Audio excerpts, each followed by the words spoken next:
na, parang ang bilis naman, tapos na kagad yun, stage 5 pala, yun ang dulo.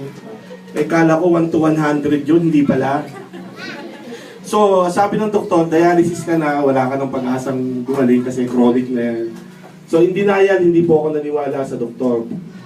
January po yun, 2006. Ginawa ko po, hindi po ako, sabi ko, etong doktor na to, gusto lang itong kumita kasi magbabayad sa kanya yung kumpanyang pinanggalingan ko. So, hindi ako nagpa-dialysis, hindi ako nagpagamot sa kanya. Ang ginawa ko, paniwala ako sa mga supplements. So, marami akong supplement na sinubukan. So, subok ako ng iba-ibang supplement, nasubukan ko na halos lahat ng supplement na sabihin nyo, nasubukan ko na.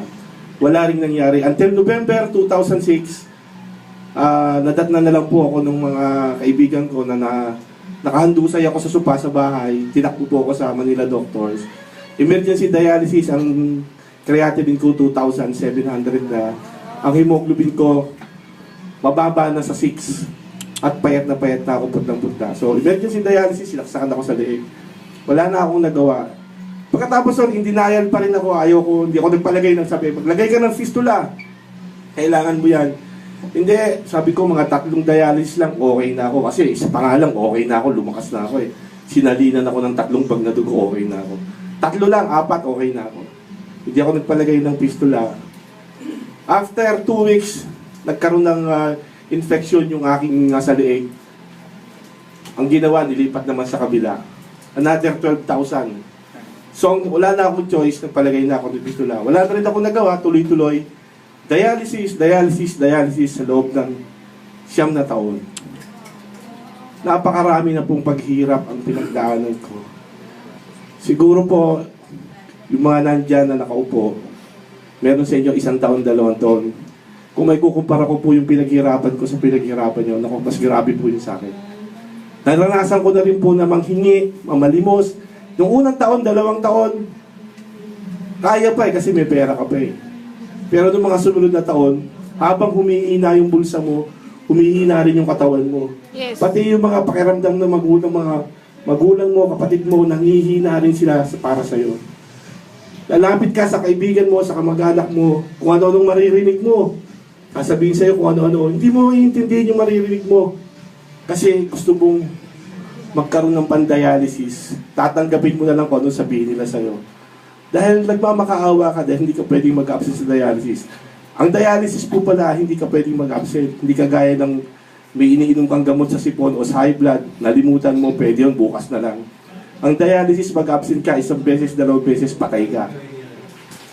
Tumagal po ng tumagal, parati po ako nako-confine, parati ako naka-check-in sa Molino Doctors. May libreng TV, may libreng rep. Minsan may kasama ka pa naglalakad sa madaling araw. Hindi mo naman kilala kung sino. Marami na po experience dahil kaya nangyayari yun, nagdidelirio ka, naka-oxygen ka. Ang daming paghihirap. Sabi ko nga, kung gumastos ako ng 10 million sa pagdadialysis ko, eh yung paghihirap na nararamdaman ko is more than 100 million na ang halaga kung babayaran mo. Ganun o kahirap ang pagdadialysis. Tuloy ang dialysis. 3 years ago, sabi ng doktor, Ariel, deteriorated na ang kalusugan mo, hindi mo na kaya magdialysis. Maswerte ka, buhay ka pa. 3 times a week ka na magdadialysis. Minsan, nagpo 4 times ako, pag talagang congested ako, 4 times pa. 3 times ang dialysis ko. Habang nagti 3 times ako, lalo ako nanghihina, hindi na ako nakakain. Until, na-confine ako noong November 2014, salin ako ng dugo. Every 2 months, every 1.5 months, nagsasalin ako ng dugo. Salamat sa Diyos! Kahit nagsasalin ako ng dugo, wala pa naman po ako nararamdamang mang-hold up o mang-rape dahil siguro yung sinalin sa akin ng dugo, dugo naman ng mabuting tao. Kasi kung sinalinan ako ng dugo ng hold up, baka nararamdaman ko, gusto ko talagang mag-hold up. Anyway, napakaraming paghihirap po. Until nung January, February, this year, 2015, mahina na ako. Sabi ko, Lord, hirap na po ako. Nanalangin ako sa Panginoon. Bakit pabuhay pa ako hanggang ngayon? Sabi ko, kung talagang gusto mo akong buhayin, bigyan mo ako ng kagalingan, padalhan mo ako ng kagalingan. para mag-glorify ko yung pangalan mo, ang pangalan mo. Ano ba talaga ang gusto mong gawin sa akin? Umimission ka pa sa akin buhay. Ngayon kung wala na, willing na akong mamatay kasi hirap na talaga ako. Ang hirap. Yes. Hindi ka nakakatulog, hindi ka nakakakain. Tatanungin ka kung anong pakiramdam mo, anong masakit, hindi mo ma-explain. So, ganun ang nangyari. Until February 12, 2015, nag-dialysis ako. 3 araw na akong hindi kumakain dahil wala akong gana. Pagkatapos ng dialysis, may lumapit sa akin yung aking upline angels na si Ayi at saka si Dante yung mag-asawa. Yes! Lumapit sila sa akin. Sabi nila, gusto lang ho namin i-share sa inyo yung product. Anong product na yan? Yung supplement. Sabi ko, anyway, mahilig naman ako sa music, subukan ko. Pero sinasabi ko sa inyo, hindi ko kayo kilala, hindi nyo ako kilala.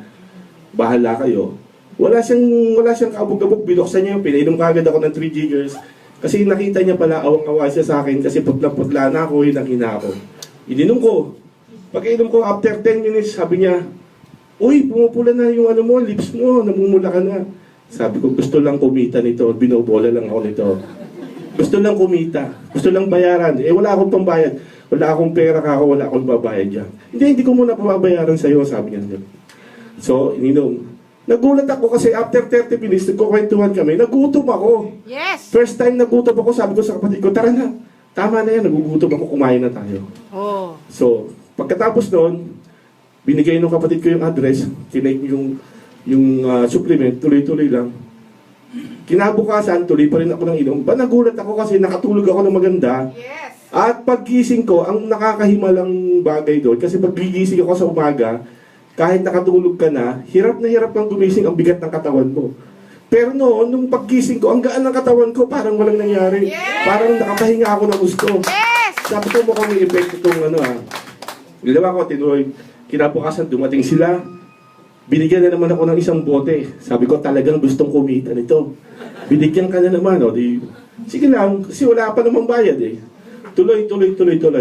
Sa madaling salita, tinuloy ko siya ng tinuloy. After 1 month, sabi ko, magpapalaboratory ako, titingnan ko kung okay ba itong supplement na to. Ang hemoglobin ko, 8.5. Nung lumabas yung laboratory, 8 ang hemoglobin ko, bumagsak. Sabi ko, wala, pinagkakakitaan lang talaga ako dito. Pero kinausap ako nung aking upline. Ay, sabi niya, ituloy mo lang yan.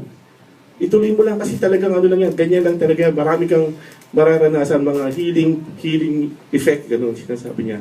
Sabi ko, nasa isip ko talaga totoo. Gusto lang talaga akong pagkakitaan ito.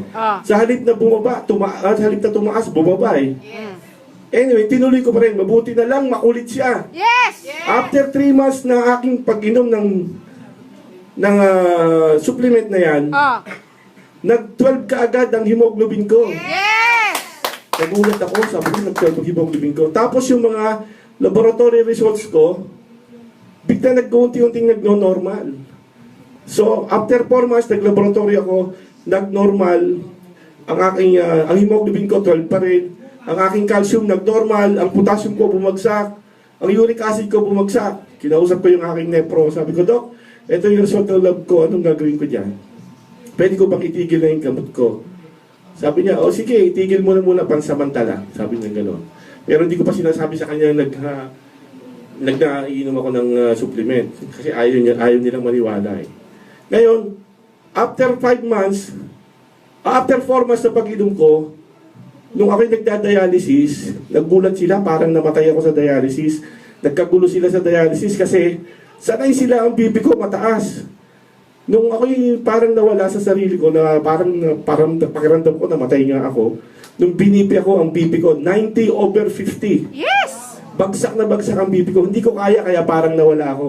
Sabi sa akin ng nurse, Kuya, tinto mo na yung gamot mo sa high blood kasi masyadong bumabagsak yung BP mo. Tapos, tinanong ko ulit yung nepro ko. Ang sabi ng nepro ko, ihinto mo na 4 na klaseng gamot, calcium block, catapres, amlodipine, at saka metoprolol. Ngayon, wala na akong gamot, hindi ko na take yung gamot.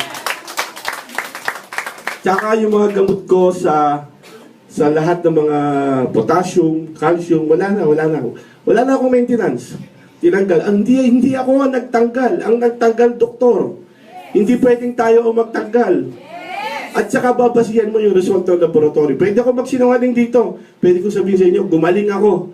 Pero hindi makakapagsinungaling yung dugo at saka yung laboratory na binigay ko kay doktora. Yes! At na-inspire ako masyado sa sinabi ni Doktora Amy.